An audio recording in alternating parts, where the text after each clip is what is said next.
평생을 헌신한 아들이 10억 빚과 함께 며느리를 데리고 집으로 돌아왔습니다. 그때부터였을까요? 제 정신이 점점 희미해지기 시작한 것은 며느리는 제 등 뒤에서 몰래 치매를 검색했고 마침내 저는 보았습니다. 매일 마시는 찻주전자에 정체 모를 하얀 가루를 넣는 그 차가운 눈빛으로 이것은 단순한 고부 갈등이 아니었습니다. 제 모든 것을 건 싸움의 시작이었죠. 끝까지 지켜봐 주세요. 내 나이 72, 인천 심포국제시장 근처. 이 낡은 골목에서 평생을 살았어요. 이른 새벽, 바다에서 밀려온 짭조름한 안개가 골목 구석구석을 채울 때면 나는 어김없이 가게 문을 열고 하루를 시작했죠. 내 가게 이름은 수잔에 찬 죽은 남편과 함께 연 작은 가게인데 남편이 떠나고 수십 년이 지난 지금도 여전히 내 세상의 전부랍니다. 매일 새벽 4시면 일어나 육수를 끓이고 콩을 삶고 나물을 무쳐요. 보글보글 끓는 장조림 냄새, 고소하게 묻혀지는 시금치향, 짭짤하게 익어가는 젓갈 냄새가 가게 안에 가득 차면 그제야 내가 살아있다는 걸 느껴요. 이 냄새는 그냥 음식 냄새가 아니에요. 내 젊은 날의 땀이고 남편과의 추억이고 우리 아들 강민이를 키워낸 세월의 향기죠. 옆집 떡볶이 가게 미경이는 나랑 평생을 함께한 친구예요. 내가 가게 문을 열 때쯤이면 미경이네도 커다란 솥에 뻘건 고추장 양념을 풀기 시작하죠. 언니, 오늘 날이 굳네요. 무릎 쑤시겄어. 미경이가 건네는 인사에 나도 너나 쑤시겄냐. 내 무릎은 벌써 기상청이여 하고 받아치며 웃는 그런 평화로운 아침이었어요.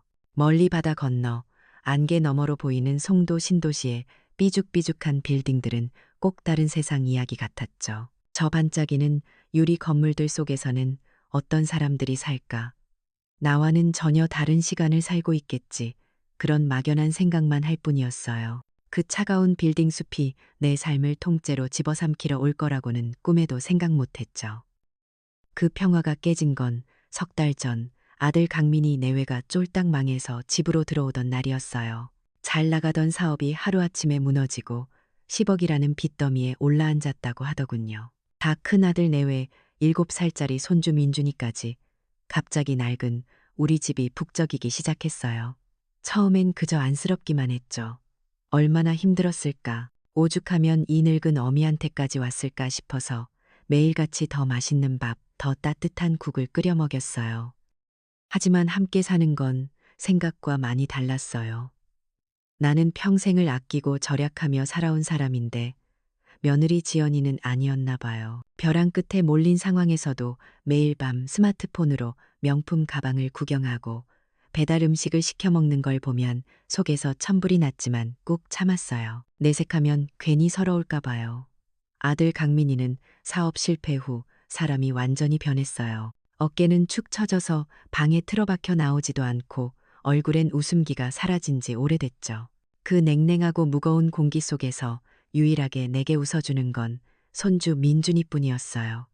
할머니, 이거 먹어봐요. 하며 자기 밥그릇에 있는 계란, 프라이를 내 밥 위에 올려줄 때면 모든 시름이 다 녹아내리는 것 같았. 그날 저녁도 그랬어요. 여느 때처럼 저녁상을 차렸는데 분위기는 얼음장처럼 차가웠죠. 강민이는 말없이 밥만 씹어 넘겼고 지연이는 스마트폰만 뚫어져라 보고 있었어요. 그의 스마트폰은 쉴 새 없이 울려대더군요. 아마 비톡촉 전화나 문자였겠죠. 나는 아무 말 없이 민준이 밥 위에 간 만든 따끈한 장조림을 찢어서 올려줬어요. 그때였어요. 지연이가 마지못해 스마트폰을 내려놓고는 조심스럽게 입을 열더군요. 어머니, 저기, 이 집 담보로 대출이라도 좀 더 받으면 안 될까요? 저희 정말 급해서 그래요. 그 말에 심장이 쿵 내려앉는 것 같았어요. 이 집은 그냥 집이 아니거든요. 남편의 목숨값이고 내 인생인데 내가 대답 없이 민준이 머리만 쓰다듬고 있으니 지연이는 입을 삐죽 내밀고 다시 스마트폰으로 눈을 돌렸어요. 바로 그 순간이었어요. 갑자기 코를 찌르는 탄내가 부엌에서부터 흘러나왔어요. 아차. 정신을 차려보니 가스불 위에 올려놓은 국이 새까맣게 타고 있었어요. 불이 나게 달려가 불을 끄는데 등줄기에서 식은땀이 흘렀어요. 평생을 부엌에서 살았는데 가스불 끄는 걸 깜빡하다니. 정말 나답지 않은 실수였죠.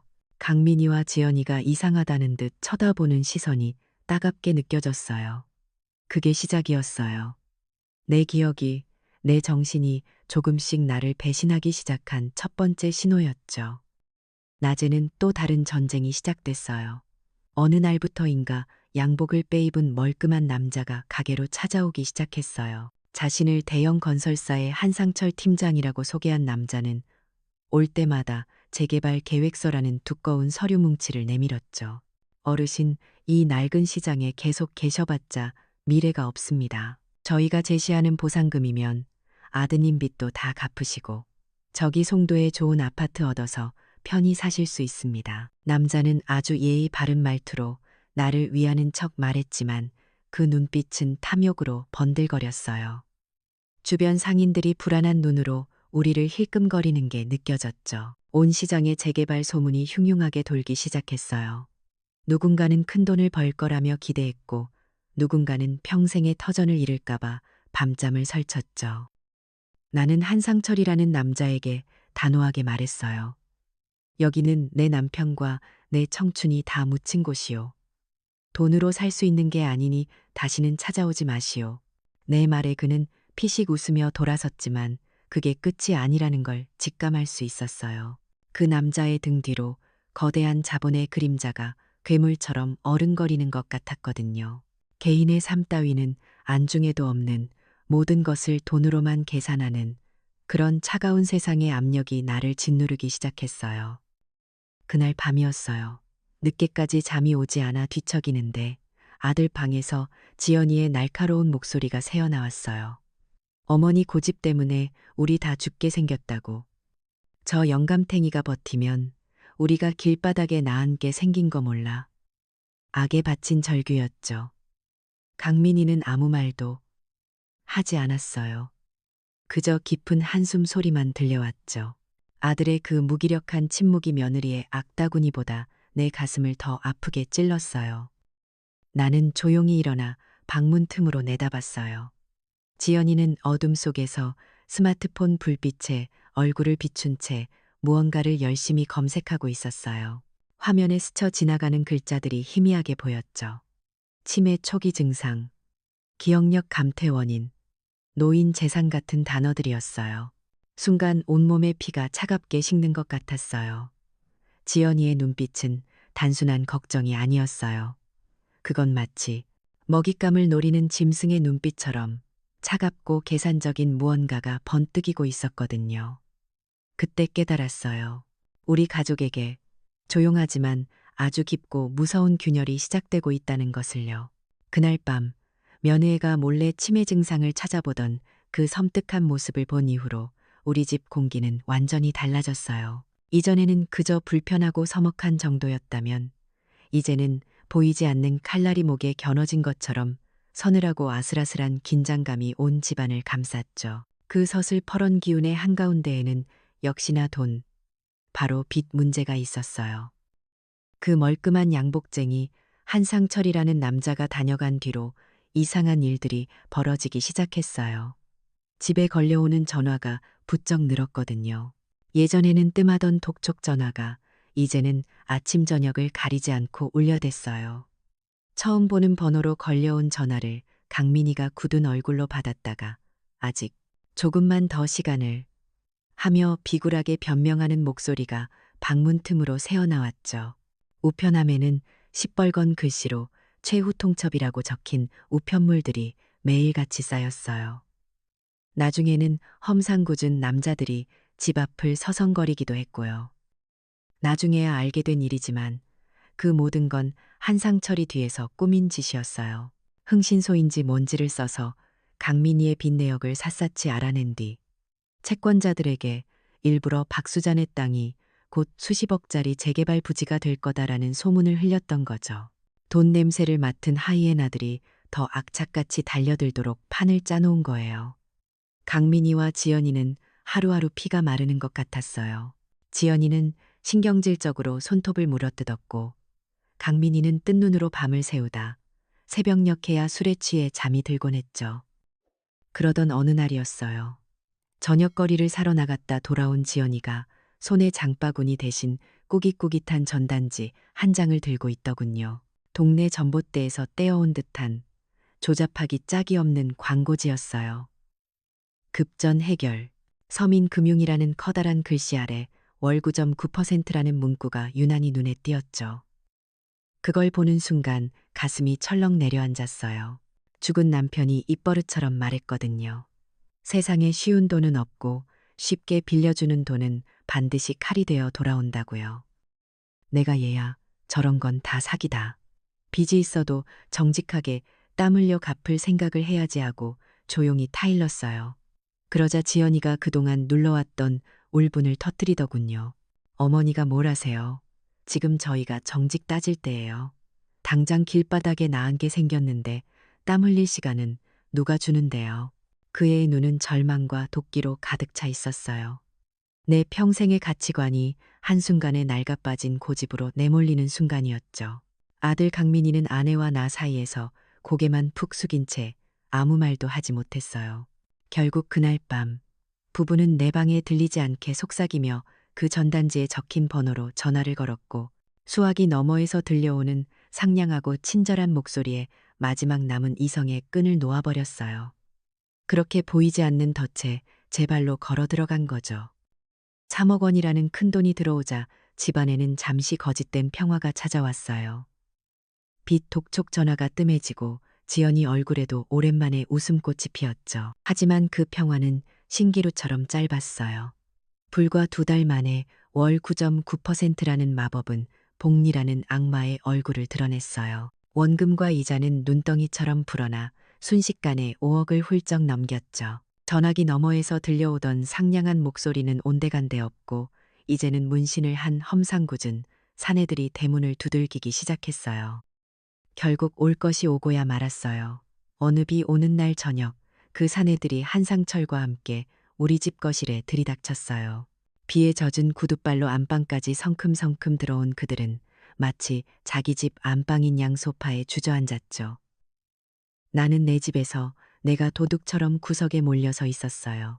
한상철은 모든 상황을 지휘하는 연출가처럼 점잖게 웃으며 입을 열었어요. 어르신, 아드님 빚 때문에 고생이 많으시죠.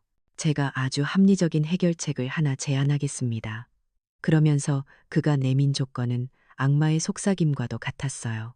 이 집 땅 문서만 저희에게 넘기시면 빚은 깨끗하게 탕감해드리고 거기에 현금으로 20억 원을 얹어드리죠. 그리고 요즘 어르신 기억력이 많이 안 좋으시다면서요. 아드님이 법적으로 후견인 신청만 하면 서류 처리는 아주 간단합니다. 그 말을 듣는 순간 온몸에 피가 얼어붙는 것 같았어요. 치매, 후견인, 지연이가 밤마다 검색하던 그 단어들의 의미가 비로소 하나의 그림으로 맞춰졌어요. 이건 우연이 아니었어요. 처음부터 나를, 내 재산을 노리고 정교하게 짜인 덫이었던 거예요. 그날 이후 지연이는 거의 말을 하지 않았어요. 며칠 밤낮을 고민하는 듯 싶더니 어느 날 한상철이 건넨 것으로 보이는 작은 서류 봉투를 방으로 가지고 들어갔죠. 그 안에는 아마도 내 병세를 꾸며낼 치매 증상 유발 약물에 대한 자료 같은 게 들어 있었겠죠.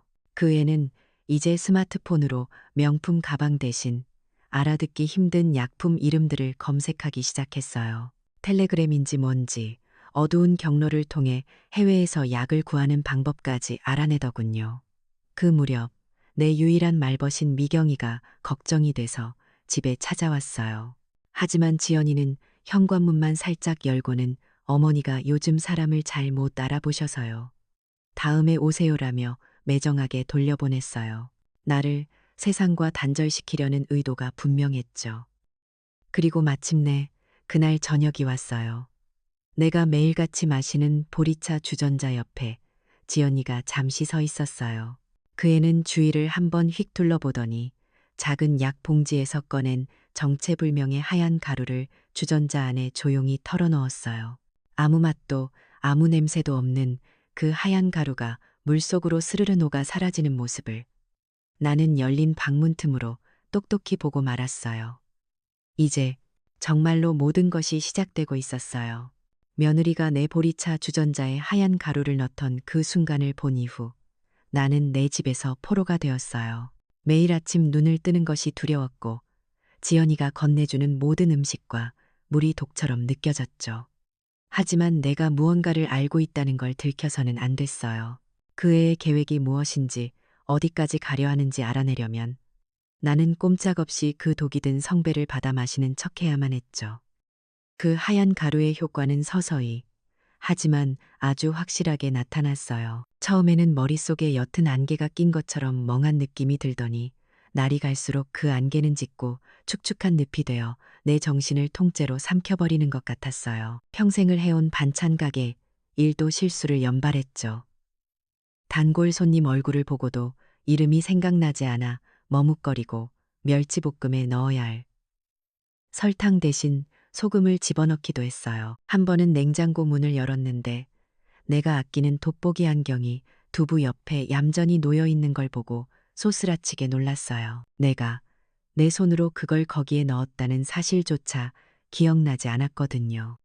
그럴 때마다 지연이는 내 곁으로 다가와 아주 다정한 목소리로 내 절망을 부추겼어요. 내가 단골 손님 이름을 잊고 당황하면 그 애는 손님에게 대신 사과하며 내 등을 쓸어주었죠.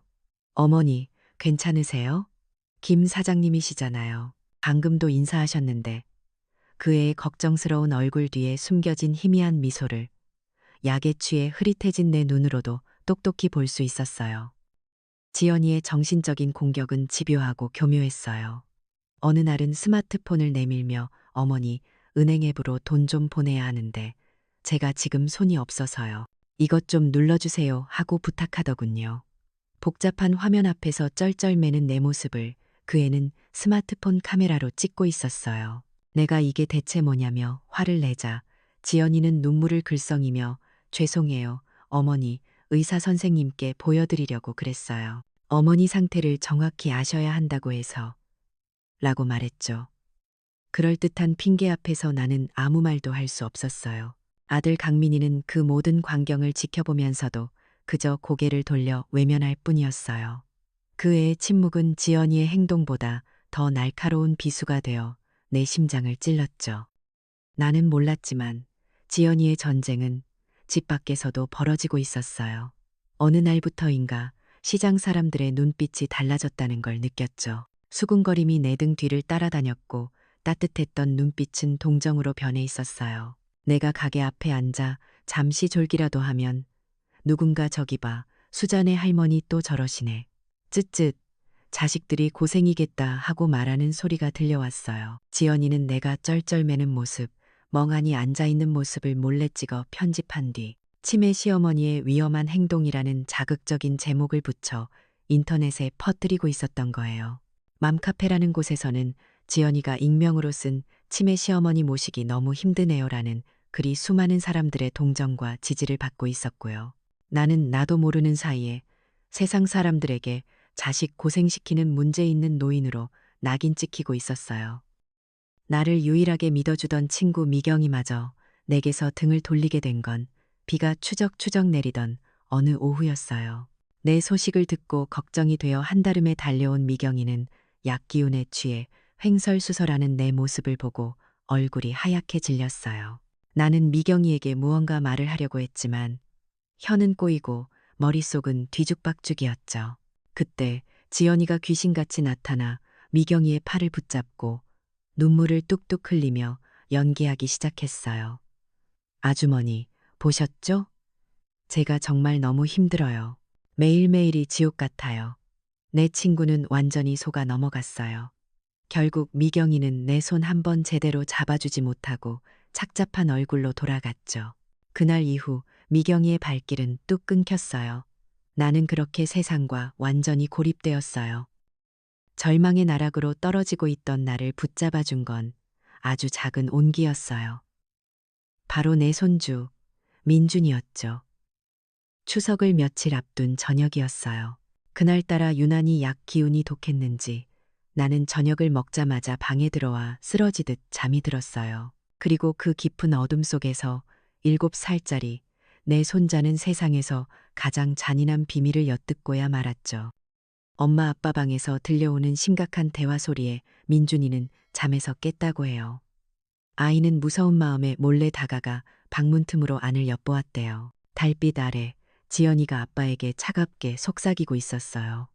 추석날 그 특별한 수정과 한 잔이면 모든 게 끝이야. 할머니는 진정제 때문에 깊이 잠들 거고 우린 그 사이에 할머니 도장으로 땅 팔고 돈 받아서 여기 뜨는 거야. 할머니는 바로 요양원으로 보내면 돼. 아빠 강민이는 마지못해 고개를 끄덕였다고 해요. 진정제, 기억, 수정과 요양원. 7살 아이가 감당하기에는 너무나 무겁고 무서운 단어들이었죠. 민준이는 자기 방으로 돌아와 소리내 울지도 못하고 옷장 안에 숨어 이불을 뒤집어 쓴 채 밤새도록 몸을 떨었다고 합니다. 속삭이는 악마들 틈에서 아주 작고 연약한 눈 하나가 모든 진실을 지켜보고 있었던 거예요. 며칠 동안 내 손주 민준이는 말이 없어졌어요. 밤마다 악몽을 꾸는지 끙끙 앓는 소리를 냈고 낮에는 내 곁에 꼭 붙어서 그림자처럼 나를 따라다녔죠. 아이의 눈에는 7살짜리가 감당하기 힘든 공포와 슬픔이 가득했어요. 나는 그저 약에 취해 희미해져가는 정신으로 아이의 작은 등을 쓸어주는 것 말고는 할 수 있는 게 없었죠. 그리고 운명의 추석날이 밝았어요. 그날따라 며느리 지연이는 유난히 살가웠어요. 아침부터 분주하게 명절 음식을 차려내며 내내 내 기분을 살폈죠. 하지만 약 기운 때문인지 아니면 불길한 예감 때문인지 나는 온몸이 솜처럼 무겁고 머릿속은 하얗게 비어있는 것 같았어요. 겨우 상 앞에 앉아 숟가락을 드는데 온 가족이 모였지만 아무도 웃지 않았어요. 그저 밥 먹는 소리, 수저 부딪히는 소리만이 텅 빈 집안을 무겁게 채웠죠. 식사가 끝날 무렵이었어요. 지연이가 아주 예쁜 유리잔에 붉은 빛이 감도는 수정과를 담아와 내 앞에 공손히 내려놓았어요. 잔 몇 알이 동동 떠 있는 것이 참 먹음직스러워 보였죠. 어머니, 기운 내시라고 제가 특별히 만들었어요. 이거 한 잔 드시면 몸이 따뜻해지실 거예요. 그 애의 목소리는 꿀처럼 달콤했지만 나는 그 뒤에 숨겨진 뱀의 혀를 보았어요. 민준이 엿들었다던 바로 그 특별한 수정과였죠. 나는 아무것도 모르는 척 힘겹게 잔을 들어 올렸어요. 손이 후들후들 떨렸죠. 잔을 입술로 가져가는 그 찰나의 순간, 시간이 영원처럼 느리게 흘렀어요. 그런데 바로 그때였어요. 내 옆에 앉아있던 민준이가 갑자기 자리에서 벌떡 일어나 안 돼. 하고 외치며 내 팔을 세게 내리쳤어요. 쨍그랑 소름 끼치는 파열음과 함께 유리잔은 산산조각이 나고 붉은 수정과는 바닥에 흥건하게 쏟아졌어요. 순간 세상의 모든 소리가 멎는 것 같았어요. 민준이는 울음을 터뜨리며 내게 매달려 절규했어요. 할머니, 마시지 마. 그거 독약이야. 아빠랑 엄마가 할머니 요양원 보낸다고 했어. 할머니, 빨리 도망가. 아이의 울음소리는 천둥처럼 내 머릿속을 때렸어요. 그동안 나를 감싸고 있던 짙은 안개가 한순간에 걷히는 기분이었죠. 기억력 감퇴, 지연이의 수상한 행동, 한상철의 회유, 후견인이라는 단어, 흩어져 있던 모든 조각들이 하나의 끔찍한 그림으로 맞춰졌어요. 고개를 들어 아들 내외를 보았어요. 두 사람의 얼굴은 새하얗게 질려 있었죠. 그 표정은 그 어떤 자백보다도 더 확실한 증거였어요. 그 다음은 어떻게 움직였는지 기억나지 않아요. 강민이와 지연이가 민준이의 입을 막으려고 허둥대는 그 짧은 순간 내 몸이 먼저 반응했어요. 나는 신고 있던 양말 바람으로 미친 듯이 현관을 향해 달렸어요. 어머니, 어딜 가세요? 뒤에서 들려오는 아들의 목소리를 무시하고 나는 낡은 대문을 박차고 나갔어요. 차가운 밤 공기가 폐부 깊숙이 파고들었죠. 어디로 가야 할지 생각할 겨를도 없이 내 발은 평생을 오갔던 익숙한 골목길을 따라 신기시장 쪽으로 향하고 있었어요. 그리고 마침내 희미한 불빛이 새어나오는 미경인의 떡볶이 가게 앞에 멈춰섰어요. 나는 거의 기절할 것처럼 미경인의 가게 문을 두드렸어요. 문을 열고 나를 본 미경인은 사색이 되었죠. 나는 두서없이 울면서 모든 것을 털어놓았어요. 수정과 이야기, 민준이의 외침, 아들 내외의 배신까지. 내 이야기를 다 들은 미경이는 잠시 말이 없더니 이내 분노로 얼굴을 붉히며 내 손을 꽉 잡았어요. 이런 천하의 못된 것들. 언니, 걱정 마. 내가 이럴 줄 알았어. 미경이는 즉시 가게 문을 걸어 잠그고 나를 안으로 숨겨주었어요. 그리고는 몰래 우리 집으로 달려가 혼란 속에서 울고 있는 민준이를 자기 집으로 안전하게 데려왔죠. 아이를 품에 안고서야 나는 겨우 안도의 한숨을 쉴 수 있었어요. 미경이는 끓어오르는 분을 사귀며 말했어요.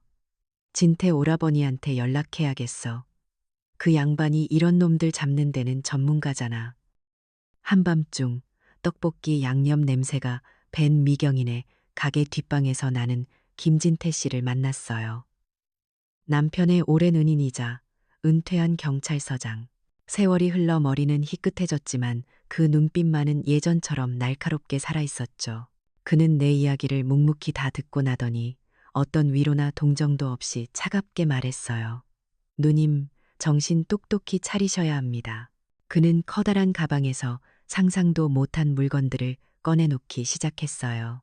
내 옷에 달아도 아무도 모를 단추 모양의 초소형 카메라, 평범한 USB처럼 생긴 고성능 녹음기, 그리고 내 목에 걸 수 있는 위급할 때 누르면 신호가 가는 목걸이형 비상벨이었죠.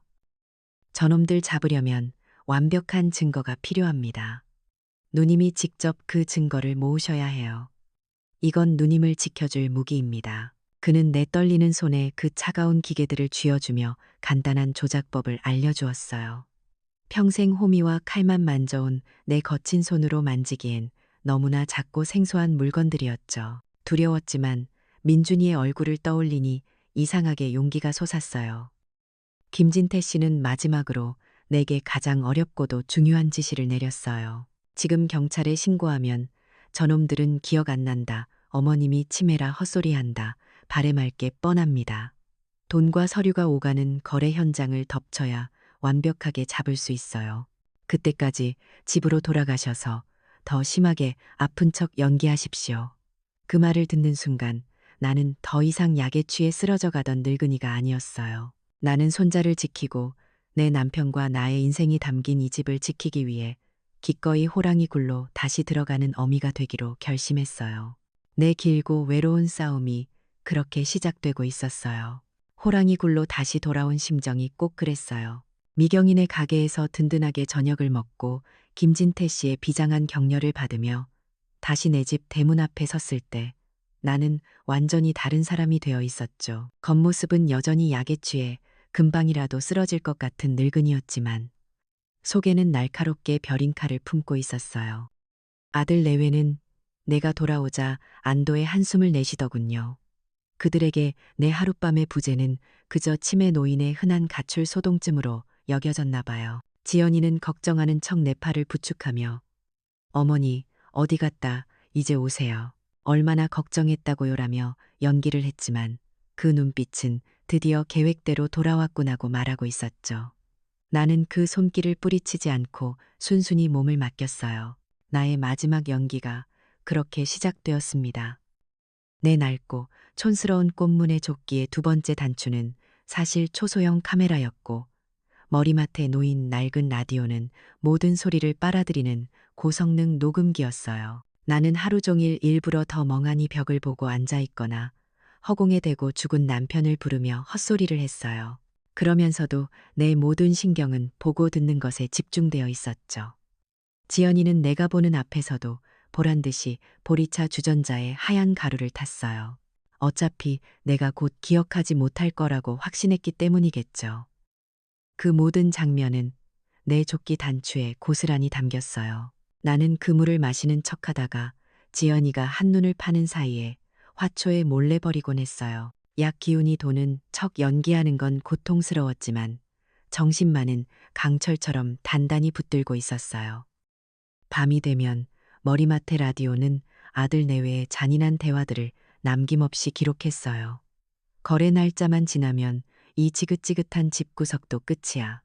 지연이의 목소리. 엄마, 정말 괜찮을까? 강민희의 겁먹은 목소리. 뭐가 안 괜찮아. 당신이나 나나 이제 와서 물러설 곳도 없어. 다시 지연이의 날카로운 목소리. 그 모든 대화가 차곡차곡 증거로 쌓여가고 있었죠. 마침내 심판의 날이 밝았어요. 약속된 거래 당일 집안에는 아침부터 낯선 사람들이 드나들었어요. 한상철과 사채업자들, 그리고 기름진 얼굴의 법무사까지. 그들은 나를 살아있는 사람이 아니라 곧 치워버려야 할 가구처럼 취급하며 자기들끼리 서류를 검토하고 돈 이야기를 나눴어요. 우리 집은 인천 중구의 오래된 적산가옥인데 그들은 이 집의 역사나 나의 세월 따위는 안중에도 없었죠. 점심 무렵 지연이가 마지막 잔을 들고 내게 다가왔어요. 평소보다 훨씬 진하게 약을 탄 듯 역한 냄새가 코를 찔렀죠. 나는 그 물을 입에 머금는 척하다가 콜록거리며 옷소매로 대부분을 뱉어냈어요. 그리고는 그대로 바닥에 쓰러졌죠. 내 연기는 완벽했어요. 거실은 순식간에 분주해졌어요. 법무사가 서류를 내밀고 지연이는 미리 파놓은 위조인감으로 망설임 없이 계약서에 도장을 찍었어요. 사채업자가 노트북으로 돈을 이체하는 소리, 한상철의 만족스러운 웃음소리가 내 귀에 생생하게 들려왔어요. 모든 것이 끝났다고 생각했는지 사채업자 중 한 명이 다가와 내 몸을 들쳐 업으려 했어요. 이제 이 노인네는 우리가 약속한 요양원으로 모시지. 바로 그 순간이었어요. 나는 감고 있던 눈을 번쩍 떴어요. 그리고 옷깃달에 숨겨두었던 목걸이 펜던트, 김진태 씨가 준 비상벨을 온 힘을 다해 눌렀습니다. 끼익, 굉음과 함께 집의 모든 문이 동시에 열렸어요. 약속된 신호였죠. 움직이지 마. 인천 중부경찰서다. 김진태 씨의 우렁찬 목소리와 함께 경찰들이 순식간에 거실을 포위했어요. 사기 및 존속상해, 불법 채권 추심 현행범으로 모두 체포한다. 사채업자도, 한상철도, 법무사도, 그리고 내 아들 내외도 모두 넋이 나간 얼굴로 그 자리에 얼어붙었죠.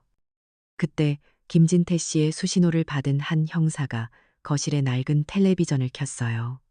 화면이 켜지자 지난 며칠간 내 단축 카메라가 기록한 영상들이 재생되기 시작했어요. 지연이가 태연하게 약을 타는 모습, 돈다발을 세며 웃는 모습, 그리고 나를 향해 저 지긋지긋한 노인네라고 말하던 목소리가 온 집안에 울려 퍼졌어요. 범인들의 얼굴은 하얗게 질리다 못해 잿빛으로 변해갔죠. 나는 천천히 바닥에서 몸을 일으켰어요. 조금 전까지 벌레만도 못하게 나를 내려다보던 내 아들과 며느리 앞에 섰죠. 수갑이 채워지는 철컥 소리가 들려왔어요. 내 목소리는 가늘게 떨렸지만 한 글자 한 글자 힘을 주어 말했어요. 내가 너희를 어떻게 키웠는데 오늘부로 너희는 내 자식이 아니다. 내 의절 선언이 끝남과 동시에 아들 강민이는 그 자리에 주저앉아 어린애처럼 통곡하기 시작했어요. 지연이는 모든 것을 포기한 듯 텅 빈 눈으로 허공만 바라보고 있었죠. 그 순간 거실 한쪽에서 카메라 플래시가 터졌어요. 김진태 씨가 미리 연락해둔 지역 신문 기자가 한 가족이 파멸하는 그 비극적인 순간을 묵묵히 담고 있었어요. 경찰들이 떠나고 기자들의 플래시가 터지고 한바탕 폭풍이 휩쓸고 간 집은 지독한 정적에 휩싸였어요. 부서진 수정과 조각이 널린 거실 바닥에 홀로 서서 나는 아주 오랫동안 아무것도 하지 못했죠. 후련했지만 그보다 더 큰 슬픔이 해일처럼 밀려왔어요. 내 손으로 내 자식의 인생을 망가뜨렸다는 사실이 무거운 멍에가 되어 내 어깨를 짓눌렀거든요. 그 후 몇 달은 어떻게 지나갔는지 모르겠어요. 재판이 열리고 세상은 내 아들 내외의 죄를 물었죠. 나는 단 한 번도 법정에 가지 않았어요. 그저 미경인의 가게에서 텔레비전 뉴스로 소식을 들을 뿐이었죠. 며느리 지연이는 모든 죄를 인정받아 결국 실형을 살게 되었고, 아들 강민이는 아내의 범죄에 소극적으로 가담했고 깊이 뉘우치고 있다는 점이 인정되어 집행유예를 받았어요. 한상철과 사채업자들도 모두 법의 심판을 받았고요. 강민이가 집행유예로 풀려나던 날, 아이는 수잔의 창가게 앞에 찾아왔어요. 잿빛이 된 얼굴로 가게 셔터문 앞에 무릎을 꿇고 소리도 내지 못한 채 하염없이 눈물만 흘리더군요. 나는 가게 안에서 그 모습을 전부 지켜보고 있었어요. 가슴 한쪽이 미어지는 것 같았지만 차마 문을 열어줄 수는 없었어요. 용서는 그렇게 쉬운 게 아니니까요.